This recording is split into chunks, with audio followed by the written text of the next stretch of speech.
وأشرف الأنبياء والمرسلين سيدنا ومولانا محمد وعلى آله وصحبه أجمعين.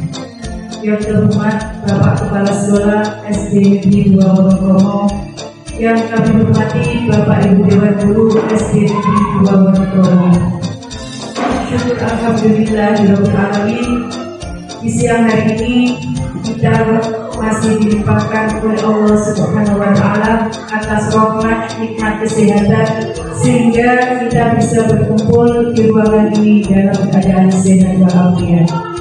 Salawat dan salam semoga tetap tercurah kepada beliau baginda Rasulullah Sallallahu Alaihi Wasallam. Dengan ajaran beliau kita bisa membedakan mana yang hak dan mana yang batil.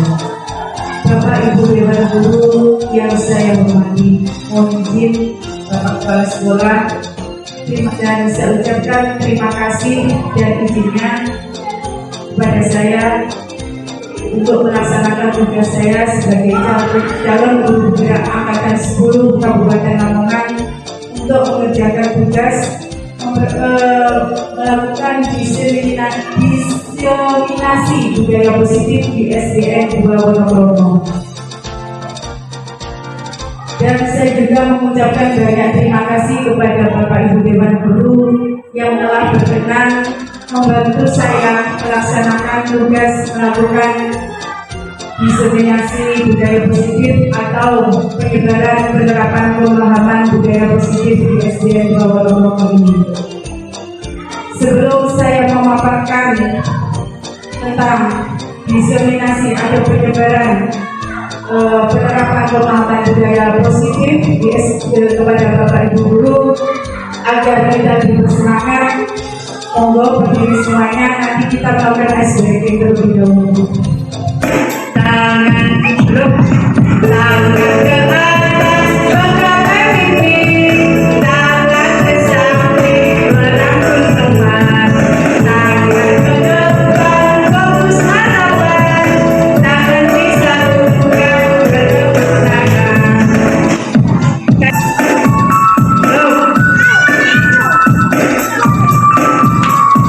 Jangan capek ya, makasih.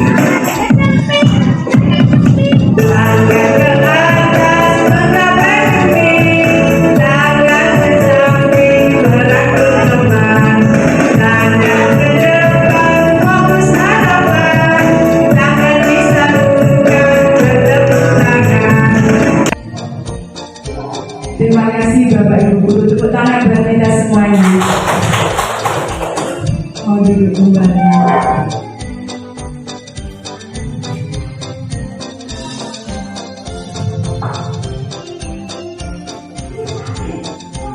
Bapak Ibu, terima kasih. Selanjutnya saya akan memaparkan tentang diseminasi budaya positif atau penyerapan budaya penerapan pemahaman budaya positif di SDN 2 Wonokromo. Terlebih dahulu pada pendahuluan ini saya ingin mengingatkan kembali tentang filosofi Ki Hajar Dewantara. Menurut Ki Hajar Dewantara mengumpamakan sekolah sebagai ladang tempat persemaian bibit. Agar bibit dapat berkembang secara maksimal, maka petani dapat memperbaiki kondisi tanah, memelihara bibit tanaman, memberi pupuk dan air, membasmi ulat-ulat dan jamur-jamur yang mengganggu hidup bibit tanaman dan lain sebagainya. Nah, dari uraian tersebut kita dapat memahami bahwa sekolah diibaratkan sebagai tanah tempat bercocok tanam, sehingga guru harus mengusahakan sekolah menjadi lingkungan yang menyenangkan, menjaga dan melindungi murid dari hal-hal yang tidak baik. Nah, dengan demikian karakter murid kita, karakter peserta didik kita dapat tumbuh dengan baik sesuai profil belajar Pancasila. Seperti halnya dengan kurikulum Merdeka saat ini, kita diminta untuk menumbuh kembangkan bakat peserta didik kita agar sesuai dengan karakter dimensi profil belajar Pancasila.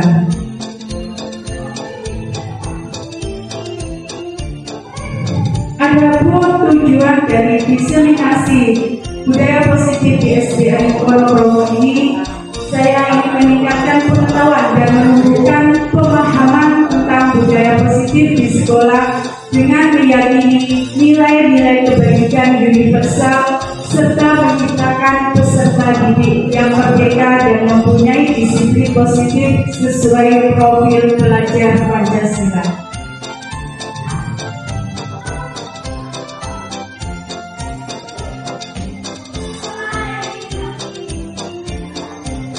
Agar siswa kita dapat melaksanakan keyakinan kelas yang telah disepakati bersama dengan kesadaran diri dan bertanggung jawab, serta terwujudnya kebiasaan-kebiasaan yang baik dalam diri siswa sehingga tercermin karakter profil pelajar Pancasila, tolak ukur saya di dalam diseminasi budaya positif di SDN Wonokromo yaitu rencana perbaikan, mengevaluasi kesepakatan kelas yang telah dibuat secara berkala, menempatkan diri pada posisi manajer secara konsisten dan berkelanjutan, dan menerapkan segitiga restitusi pada setiap masalah yang ada, serta berkolaborasi dengan semua pihak demi terwujudnya budaya positif.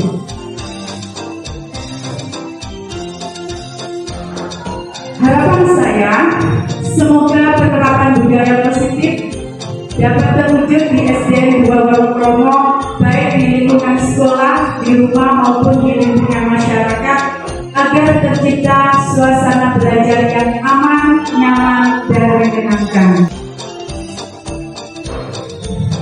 Bapak Ibu, panjenengan semuanya pasti tahu apa itu budaya positif. Mungkin dari Bapak Ibu ada yang mengerti atau mungkin secara apa itu secara gambaran saja mungkin Bapak Ibu mengerti apa itu budaya positif. Monggo ada yang bisa menjawab?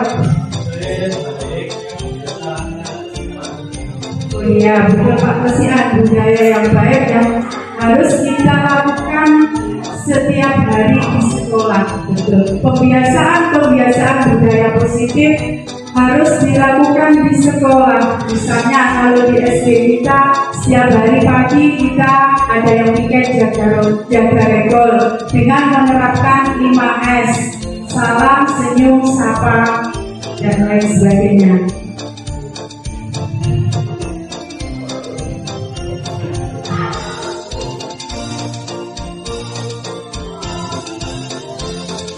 Saya ingin menginformasikan tentang budaya positif. Budaya positif adalah nilai-nilai keyakinan dan kebiasaan positif di sekolah yang berpihak pada murid. Hal itu dilakukan dengan tujuan agar murid dapat berkembang menjadi pribadi yang kritis, penuh hormat dan tanggung jawab.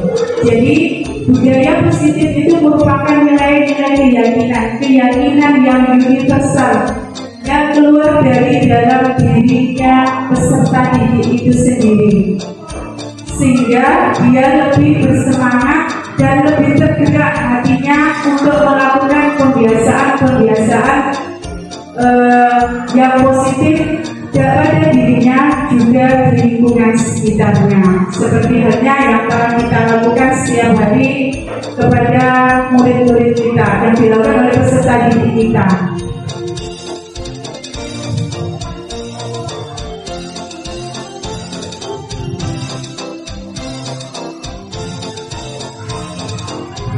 Nah, pada pendidikan calon guru penggerak, kami mempelajari konsep utama modul budaya positif, yaitu tentang perubahan paradigma belajar, disiplin positif, kebutuhan dasar manusia, motivasi perilaku manusia, posisi kontrol restitusi, keyakinan kelas, dan segitiga restitusi.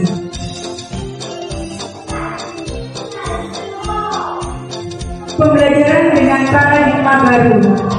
Yang pertama yaitu pembelajaran dengan paradigma baru. Pembelajaran dengan paradigma baru dirancang berdasarkan prinsip belajar dengan berdiferensiasi sehingga setiap siswa belajar sesuai kebutuhan dari tahap perkembangan untuk mewujudkan profil pelajar Pancasila. Saya kira Bapak Ibu semua sering mendengar tentang diferensiasi pembelajaran. Mungkin Pak Latif, apa itu diferensiasi pembelajaran, Pak? Ya, saya ulang kembali, mungkin saya review kembali Pak Latif lupa ketika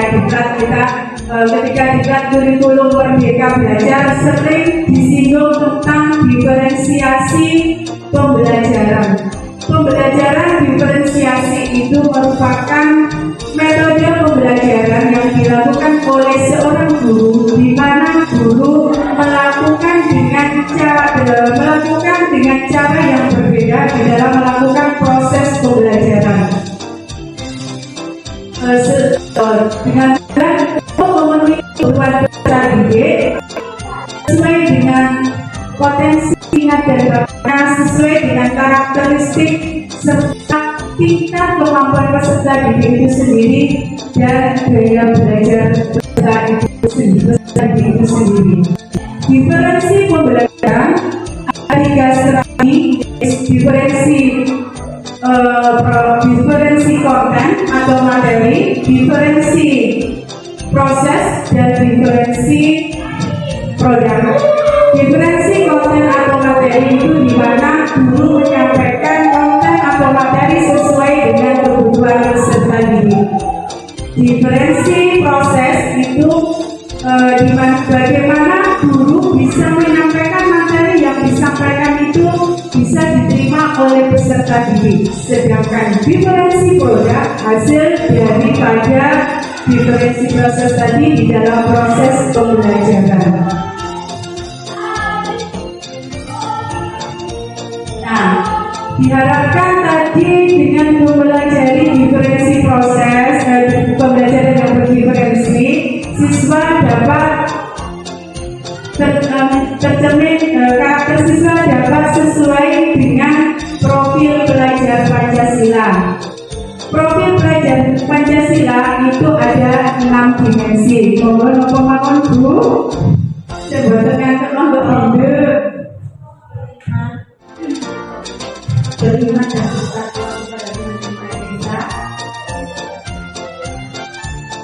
berkebijakan global, program kreatif, dan ya, terima kasih. Ya betul. Dimensi profil pelajar Pancasila yang pertama adalah beriman, bertakwa kepada Tuhan Yang Maha Esa dan berakhlak mulia. Ini bagaimana kita bisa menciptakan karakter peserta didik kita yang religius. Yang religius itu yang bagaimana? Yang beriman, bertakwa kepada Tuhan Yang Maha Esa dan mempunyai akhlak yang mulia. Hal ini sudah kita lakukan di SD kita, SD 2 Wonokromo, dengan pembiasaan sebelum pembelajaran kita melaksanakan membaca surat pendek Asmaul Husna dan berdoa bersama, dan kita juga setiap pagi melaksanakan sholat duha bersama. Nah, dari situ kita bisa membiasakan peserta didik kita sesuai dimensi profil pelajar Pancasila yang pertama.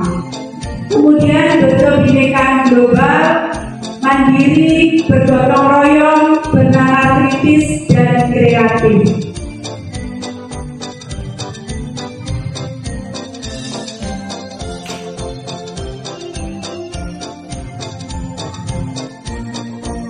Bapak Ibu, kita sudah melaksanakan budaya positif, kebiasaan positif kepada peserta didik kita setiap hari. Nah, dari situ akan muncul yang namanya disiplin positif.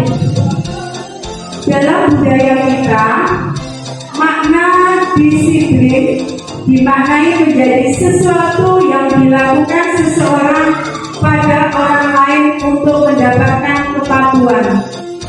Kita cenderung menghubungkan kata disiplin dengan ketidaknyamanan.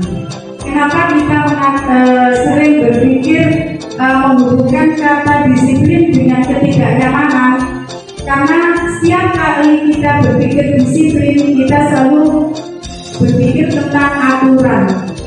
Di situ kalau aturan berarti ada sanksi, dan agar tidak mendapat sanksi, kita harus mematuhi aturan tersebut. Sebagai pendidik, tujuan kita adalah menciptakan anak-anak yang memiliki disiplin diri sehingga mereka bisa berperilaku dengan mengacu pada nilai-nilai kebajikan universal dan memiliki motivasi intrinsik bukan ekstrinsik. Nilai-nilai kebajikan universal itu Bapak Ibu misalnya dengan berkata yang baik, berkata yang positif, tidak berkata yang tidak baik. Memiliki motivasi intrinsik, itu memiliki motivasi yang keluar dari dalam diri peserta didik itu sendiri. Jadi dia melakukan sesuatu itu atas tergeraknya hati dia sendiri, bukan dari orang lain. Kalau ekstrinsik itu motivasi yang tumbuh dari orang lain. Contohnya seperti ini, jika murid kita mendapatkan juara dalam lomba puisi atau lomba menggambar kaligrafi, tapi dia mengikuti lomba itu karena ingin mendapatkan hadiah. Nah, motivasi dia untuk mengikuti lomba tersebut bukan tergerak dari hatinya sendiri, tetapi dia tergerak karena ingin mendapatkan suatu hadiah. Nah, hadiah itu tadi, harapan dia tadi untuk mendapatkan hadiah dari orang lain itu dinamakan motivasi ekstrinsik, kecuali dia mengikuti lomba tersebut tergerak dari hatinya agar untuk menambah ilmu pengetahuan dan pengalaman dia di dalam mengikuti lomba tersebut. Disiplin positif merupakan salah satu disiplin yang bertujuan untuk menumbuhkan kesadaran serta berberdayakan anak untuk melakukan sesuatu tanpa sokongan, ancaman, maupun dukungan disiplin positif.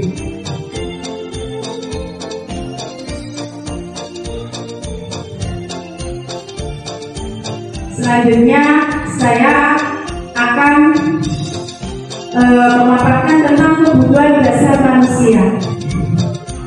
Masih ada hubungannya dengan disiplin tadi, disiplin positif tadi yang tumbuh dari motivasi ekstrinsik dan intrinsik.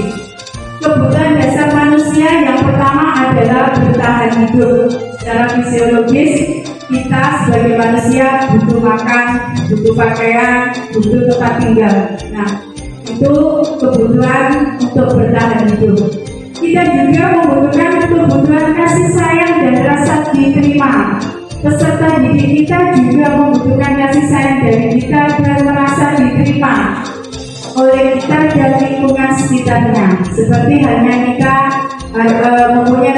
mempunyai rasa ingin mendapat kasih sayang dari keluarga, dari anak-anak kita, dan diterima oleh keluarga kita. Seperti halnya juga dengan peserta didik, mereka juga membutuhkan kasih sayang dan rasa diterima oleh kita sebagai guru dan lingkungannya. Yang ketiga, penguasaan. Dan keempat, kebebasan. Dan kelima, kesenangan. Di dalam kebebasan mereka juga ingin mendapatkan kebebasan yang merdeka, merdeka dalam belajar, merdeka di dalam mengeluarkan pendapat, merdeka di dalam mengeluarkan semua yang ada pada pikiran mereka. Mereka juga ingin mendapatkan kesenangan, sehingga mereka ketika belajar, mereka tidak ingin tertekan, mereka tidak ingin terpaksa, tetapi mereka menginginkan menginginkan pembelajaran yang menyenangkan baik di kelas maupun di lingkungan sekolahnya.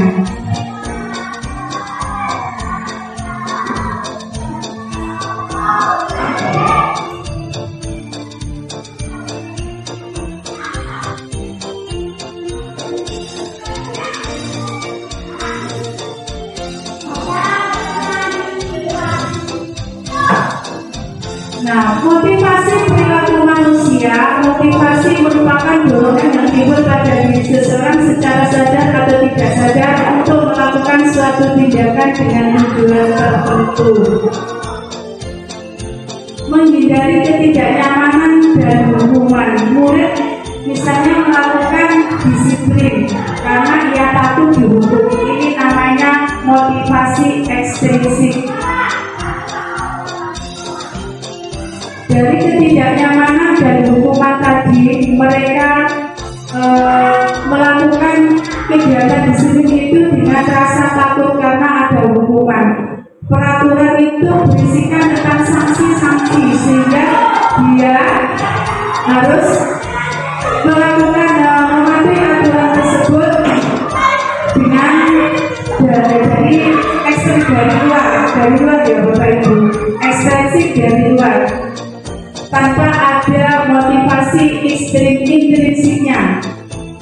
Terus mereka juga ingin mendapatkan imbalan atau penghargaan dari orang lain. Mungkin boleh melakukan disiplin karena ia ingin mendapatkan imbalan. Ini merupakan motivasi ekstrinsik. Kalau menghargai nilai-nilai kebajikan diri sendiri, contohnya murid melakukan disiplin diri karena sadar akan nilai kebajikan dirinya. Ini merupakan motivasi intrinsik, jadi motivasi keluar dari dalam diri murid itu sendiri.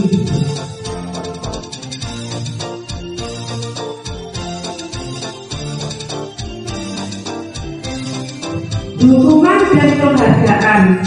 Penghargaan dan hukuman adalah dua aspek penting dalam proses pembelajaran. Penghargaan dapat meningkatkan motivasi dan memberikan rasa percaya diri pada siswa. Sementara kalau hukuman dapat membentuk perilaku siswa agar lebih baik dan mengurangi perilaku negatif. Jika Pak Katib ada muridnya yang tidak ingin mengikuti kegiatan olahraga, terus Pak Katib menyuruh muridnya tersebut untuk mengelilingi lapangan, apakah itu termasuk hukuman Pak Katib? Ada konsekuensi hukuman dia. Konsekuensi dia. Kenapa kok konsekuensi dia?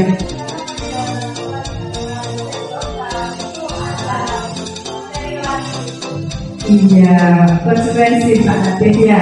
Karena pada pelajaran olahraga ada pelajaran tentang lari. Disuruh berlari sambil mendapatkan pembelajaran seperti itu. Kalau penghargaan, contohnya penghargaan, misalnya apa? Monggo Bu ya. Oh iya, penghargaan yang mendapat peringkat 1 mendapatkan piala. Nah, penghargaan mendapatkan piala itu termasuk motivasi ekstrinsik. Kenapa? Karena dari luar di peserta didik itu mengikuti pembelajaran dengan harapan dia mendapatkan piala, tidak karena dia ingin mencari ilmu, tergerak dari hatinya untuk mencari ilmu. Bosan deh Bapak Ibu. Nah ini kok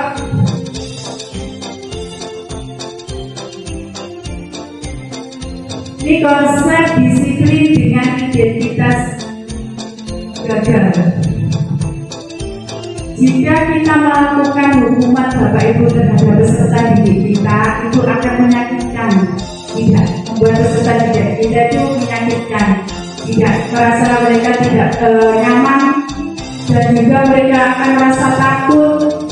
Mereka juga akan berbohong dengan kita dengan menyembunyikan kesalahannya, dan juga bisa membuat murid kita menjadi rendah diri. Kalau kita melakukan hukuman kepada peserta didik kita, efeknya seperti itu.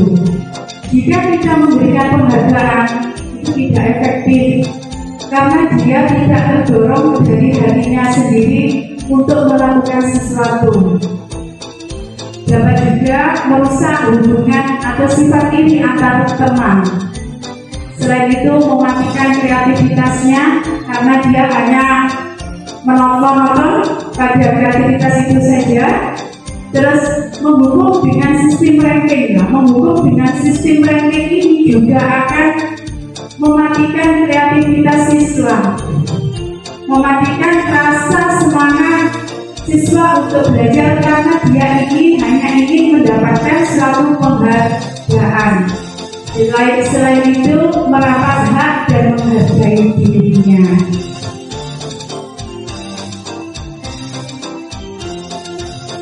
Sedangkan konsep disiplin dengan identitas sukses, konsekuensi efeknya penguatannya itu jangka pendek, perlu monitoring berkelanjutan, stimulus respon, murid menghormati peraturan, kehilangan waktu untuk merenung. Misalnya seperti ini, jika murid kita menumpahkan gelas di mejanya Bu Guru misalnya seperti itu. Nah, kamu tadi sudah menumpahkan air di meja Bu Guru. Konsekuensinya apa? Murid itu harus membersihkan meja tersebut. Nah, itu namanya konsekuensi.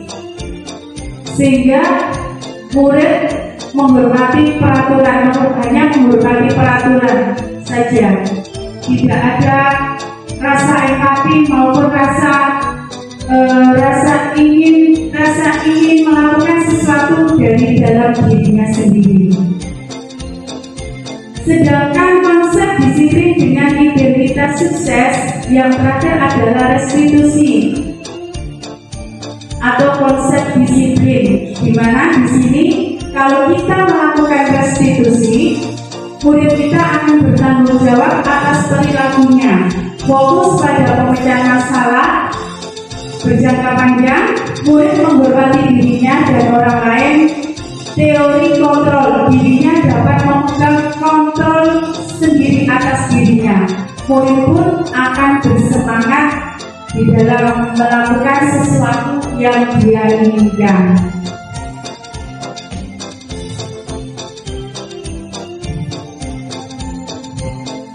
Konsep disiplin pendekatan restitusi adalah sebuah cara menanamkan disiplin positif pada murid. Pengertian restitusi adalah proses menciptakan kondisi bagi murid untuk memperbaiki kesalahan mereka, sehingga mereka bisa kembali pada kelompok mereka dengan karakter yang lebih kuat. Itu menurut Buseni 2024. Jadi kita ketika melakukan restitusi kepada siswa yang mendapatkan masalah, itu dapat menciptakan kondisi siswa untuk dapat memperbaiki kesalahannya, mengevaluasi kesalahannya, kemudian juga dapat memperbaiki atas kesalahannya tersebut. Ciri-ciri restitusi bukan menebus kesalahan, namun belajar dari kesalahan, yaitu dengan memperbaiki hubungan, tawaran bukan beban atau paksaan, menuntun untuk melihat ke dalam diri, mencari kebutuhan dasar yang mendasari tindakan, fokus pada karakter bukan tindakan, menguatkan dan fokus pada solusi. Jadi dengan melakukan restitusi, kita akan mendapatkan solusi atas kesalahan yang dilakukan oleh peserta didik kita.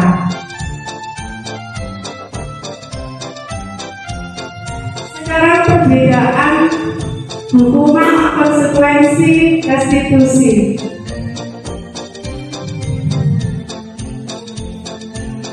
Hukuman, guru menghukum dengan bernyanyi 5 lagu nasional. Itu contoh dari hukuman. Jika murid kita melakukan kesalahan, mungkin kita melakukan hukuman, murid kita suruh menyanyi 5 lagu nasional. Padahal anak-anak kurang begitu hafal tentang lagu-lagu nasional untuk anak saat ini.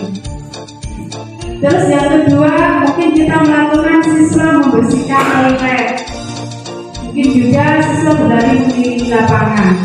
Kalau konsekuensi Guru memberikan konsekuensi untuk siswa yang tidak masuk sekolah tanpa izin atau bolos sekolah. Konsekuensinya apa? Berarti kalau dia bolos sekolah berarti dia melanggar keyakinan kelasnya, peraturan di sekolah. Konsekuensinya apa? Mungkin dia karena bolos sekolah ketinggalan pelajaran harus mengerjakan tugas-tugas yang tertinggal. Ada pengulangan penjelasan materi dan dia otomatis tertinggal penjelasan dari guru. Guru tegas dan siswa menghormati peraturan. Kalau restitusi, guru menanyakan keyakinan kelas atau dirinya dan membantu siswa dalam penyelesaian masalahnya. Guru terbuka dan siswa menghormati dirinya dan orang lain.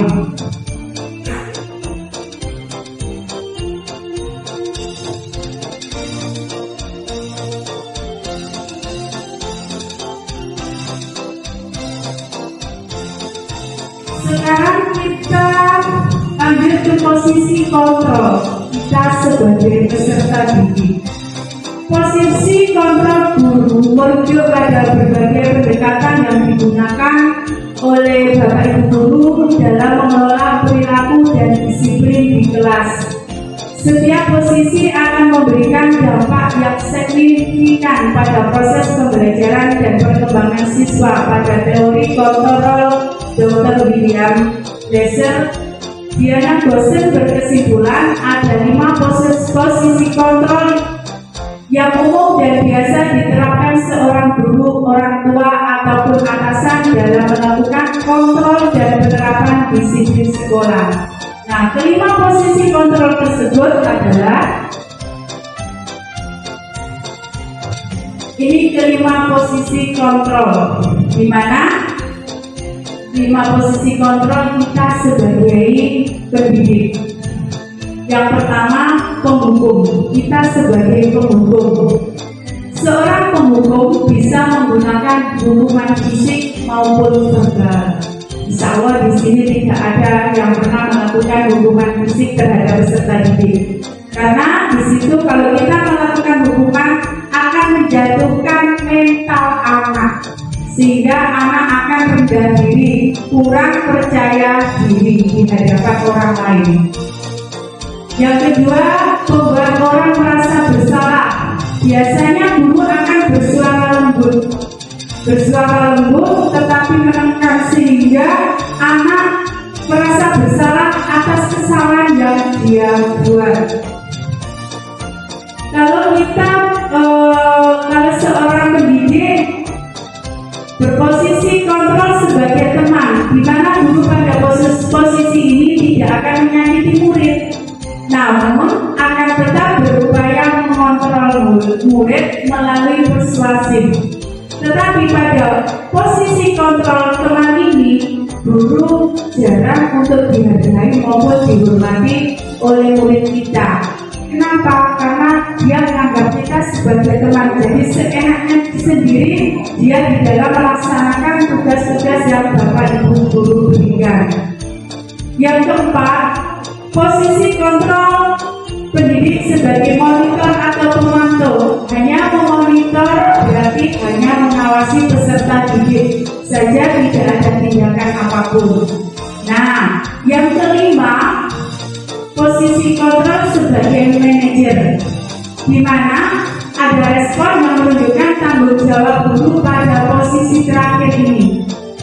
Manajer adalah posisi mentor, di mana guru berbuat sesuatu bersama dengan murid, mempersilahkan murid mempertanggungjawabkan perilakunya, mendukung murid agar dapat menemukan solusi atas permasalahannya sendiri. Biasanya kalau posisi kontrol guru sebagai manajer, beliau akan melakukan tindakan restitusi kepada muridnya di dalam menyelesaikan masalah yang ada.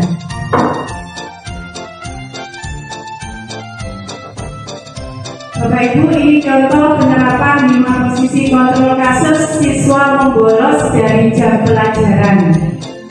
Andaikan kita sebagai penghukum, kita akan berkata berkata seperti ini, patuhi aturan sekolah, kamu berlari keliling lapangan.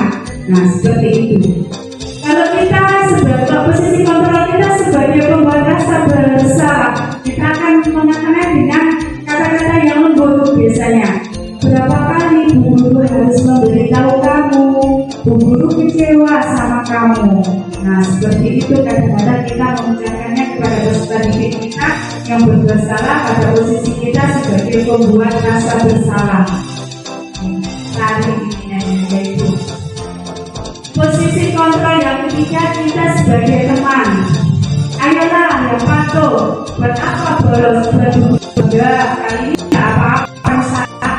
Nah, seperti itu kita sama peserta didik kita yang bersalah tadi sebagai teman, ngomongnya kalau mencari dewe. Jadi akhirnya peserta didik kita itu tidak menghormati kita, tidak menghargai kita sebagai guru, sebagai peserta didiknya, sebagai pendidik, sehingga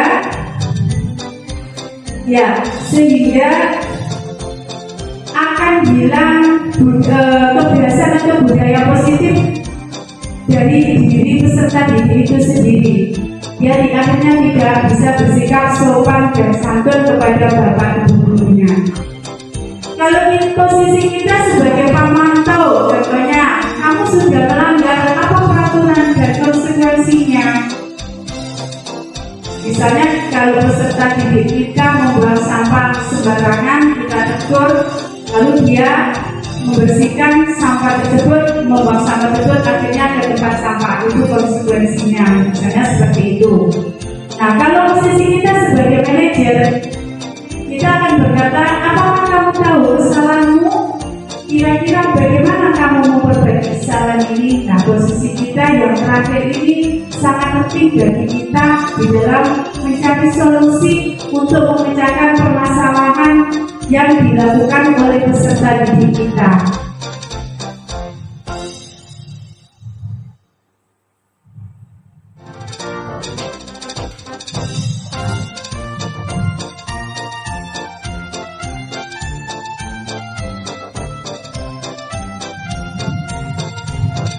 Nah, dengan cara apa Ibu, Bapak, agar peserta didik kita bisa melakukan budaya positif, bisa melakukan disiplin positif di sekolah kita?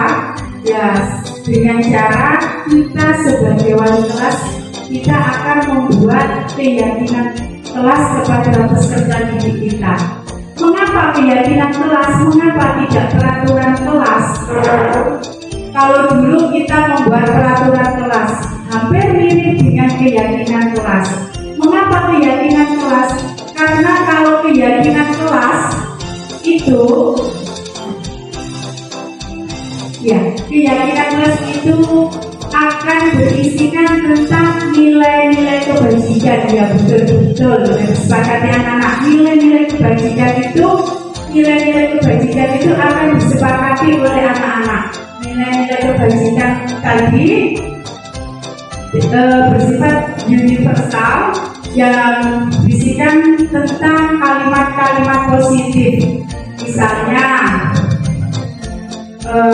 berdoa sebelum dan sesudah belajar, disiplin, jujur, menjaga kerukunan antar teman, menghargai teman. Nah, berisikan tentang keyakinan, berisikan tentang nilai-nilai kebajikan yang universal, yaitu berisikan tentang kalimat-kalimat positif. Dengan keyakinan kelas, siswa akan terdorong dari dalam dirinya untuk melakukan sesuatu, sehingga siswa tergerak dan bersemangat untuk melakukan sesuatu tersebut tanpa melihat serangkaian peraturan yang ada. Sehingga dia bisa konsisten di dalam melakukan keyakinan kelas tersebut. Misalnya kalau seperti ini, mengapa kita memiliki peraturan tentang penggunaan helm pada saat mengendarai motor? Nah, mengapa? Untuk apa? Untuk keselamatan. Mengapa kita memiliki peraturan tentang penggunaan masker dan mencuci tangan? tujuannya yaitu untuk kesehatan. Nah, nilai keselamatan dan kesehatan tadi merujuk pada nilai-nilai kebajikan yang sesuai dengan motivasi intrinsik.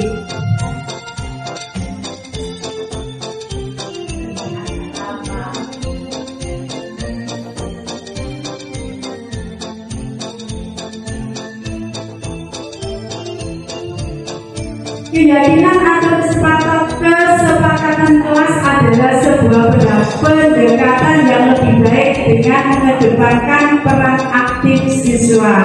Di sini kalau kita melakukan keyakinan yang disepakati oleh murid-murid kita berarti melakukan pendekatan yang lebih baik dengan mengedepankan peran aktif siswa untuk mengeluarkan ide yang ada dalam dirinya. Ada keyakinan, ada nilai-nilai kebajikan yang ada pada diri peserta didik. Berisi beberapa aturan untuk membantu guru dan siswa bekerja sama membentuk kegiatan belajar mengajar lebih efektif dan kondusif. Adapun tujuan kesepakatan kelas yang pertama itu dapat menumbuhkan komunikasi yang efektif antara siswa dan guru.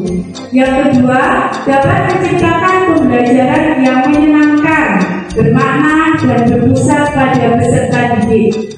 Yang ketiga, dapat menumbuhkan sikap disiplin positif dan rasa tanggung jawab pada peserta didik.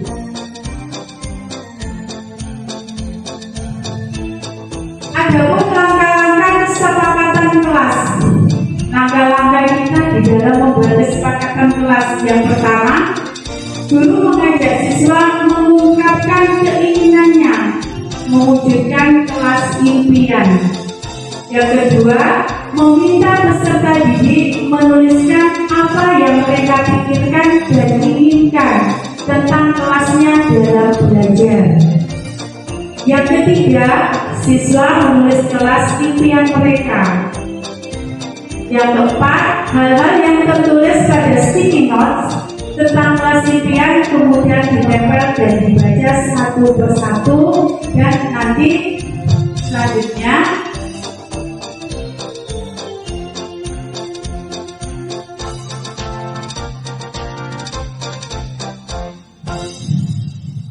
guru dan peserta didik membahas tentang impian-impian kelas yang sudah mereka tulis dan menyoroti hal-hal penting untuk dijadikan kesepakatan kelas.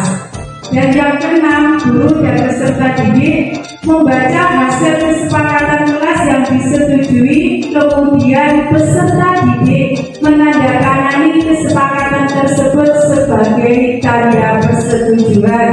Dari situ mereka akan lebih konsisten di dalam melaksanakan kesepakatan kelas yang telah mereka sepakati. Contoh saja Ibu, Bapak, ini kesepakatan kelas misalnya memakai seragam sekolah, bahwa setiap siswa diwajibkan memakai seragam sekolah sesuai dengan ketentuan yang ditetapkan oleh sekolah. Yang kedua, misalnya tidak membawa gadget di lingkungan sekolah. Jadi siswa dilarang membawa gadget seperti ponsel atau tablet di lingkungan sekolah dengan tujuan agar pembelajaran mereka tidak terganggu kecuali ada instruksi dari Bapak Ibu guru ketika kita melakukan AMPK. Terus yang ketiga, dilarang bertengkar atau bullying.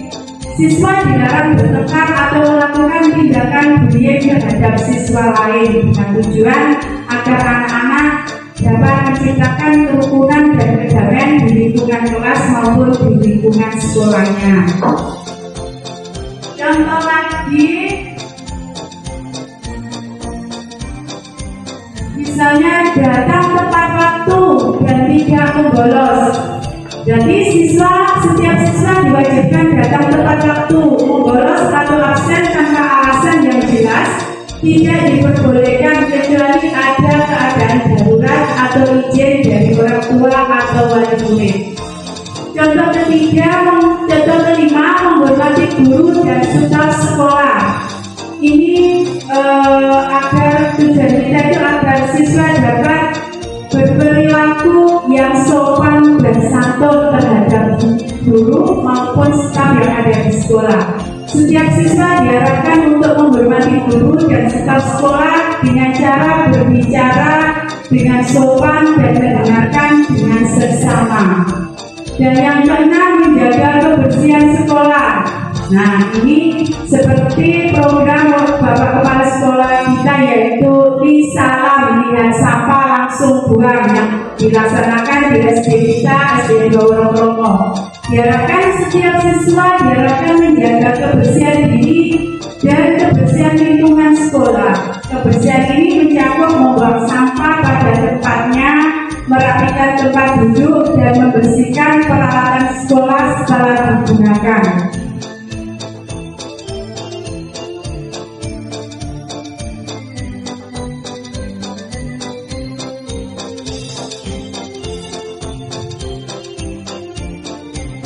Nah, ini dalam bentuk kegiatan membuat keyakinan kelas 4 SD 2 Wonokromo yang telah saya laksanakan bersama siswa-siswi saya di kelas 4, membuat keyakinan kelas. Yang pertama, saya berdiskusi dan merumuskan keyakinan kelas dan menginformasikan apa itu keyakinan kelas. Mirip nggak dengan peraturan kelas? Kemudian setelah saya berdiskusi dan merumuskan keyakinan kelas, saya menempelkan keyakinan kelas yang telah ditulis oleh peserta didik saya di papan tulis. Kemudian saya membahas dengan membacakan hasil kesepakatan kelas. Kemudian setelah kita bersepakat antara guru dan peserta didik kita, saya menandatangani hasil murid saya dan saya menandatangani hasil kesepakatan tersebut.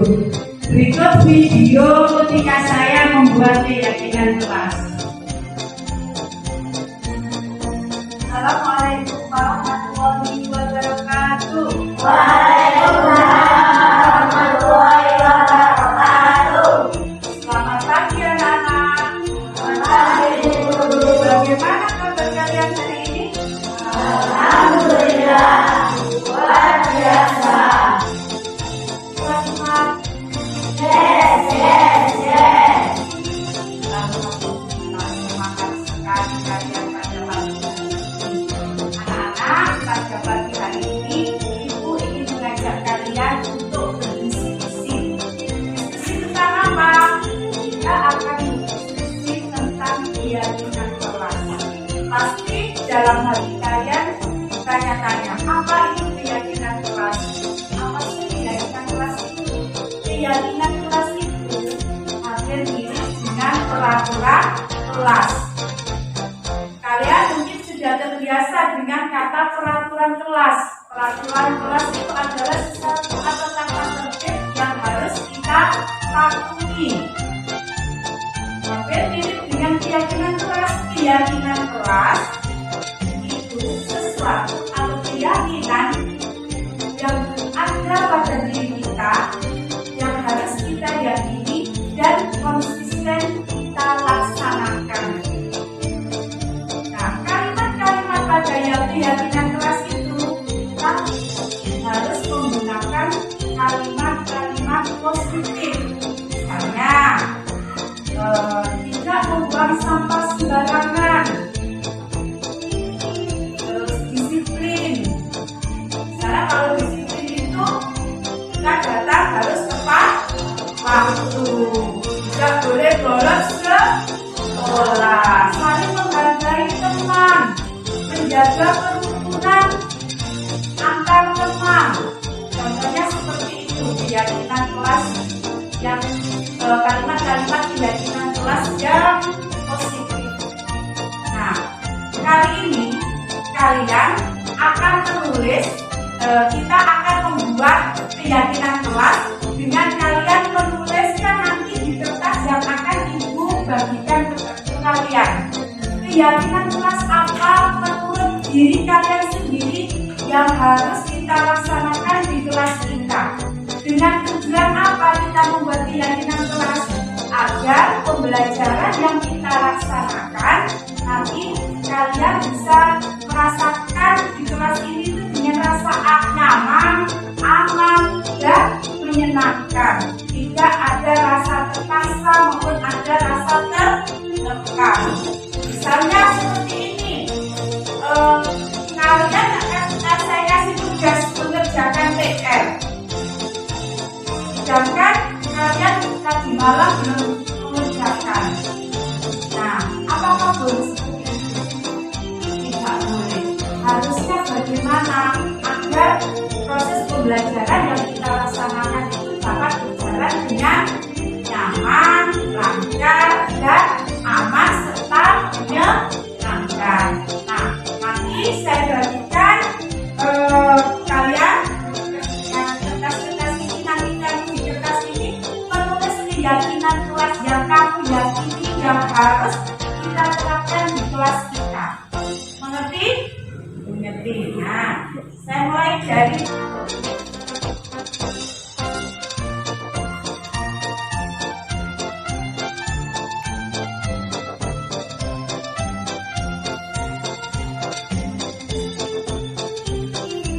sudah, Nana. Kalau sudah, kertasnya boleh ditempel keyakinan kelas yang ada pada kalian di kelas tadi. Nah, nanti kita bisa membuat satu keyakinan yang kita sepakati, ya.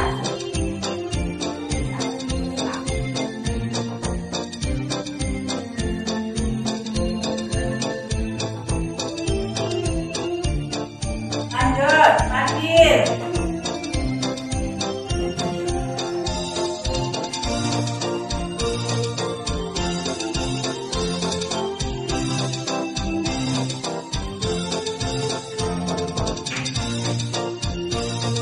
Komunikasi budaya positif yang bisa paparkan ini selanjutnya yaitu tentang segitiga restitusi. Segitiga restitusi itu ada 3, yaitu menstabilkan identitas, validasi tindakan yang salah, dan menanyakan keyakinan. Menstabilkan identitas, kita semua akan melakukan hal terbaik yang bisa kita lakukan terhadap peserta didik kita yang berbuat kesalahan. Mungkin kita bisa menanyakan, kamu tentunya punya alasan mengapa setiap orang pasti pernah melakukan kesalahan.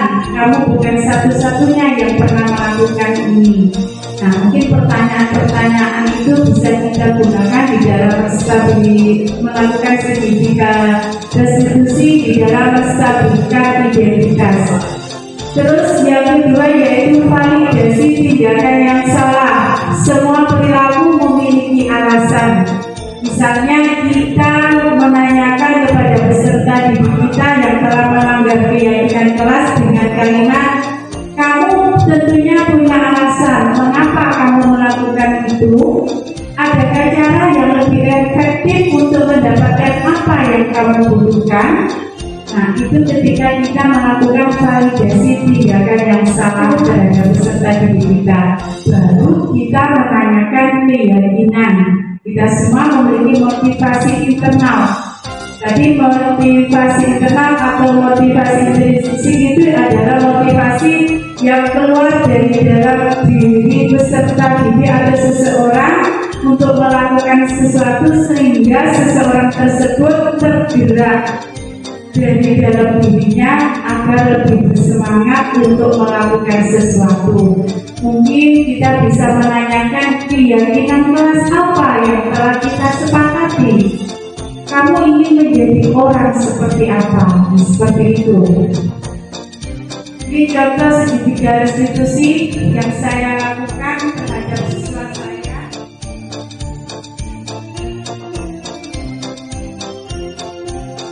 Dalam penerapan program disiplin positif, Bapak Ibu, menurut standar nasional pendidikan, hendaknya guru memiliki standar kepribadian, profesional dan sosial yang baik, di mana guru mampu merefleksi pada posisi kontrolnya saat ini, bagaimana perjalanan dirinya sebagai seorang amom atau posisi manajer yang menuntut murid-muridnya menjadi insan yang mandiri, merdeka, dan bertanggung jawab. Demikian diskriminasi budaya positif yang dapat saya sampaikan Bapak Ibu. Mohon maaf mengganggu waktunya, mungkin agak kantuk karena suasananya sudah siang, waktunya kita pulang. Saya akhiri. Terima kasih. Salam guru bergerak, tergerak, bergerak, menggerakkan. Guru bergerak Indonesia Maju. Wassalamualaikum.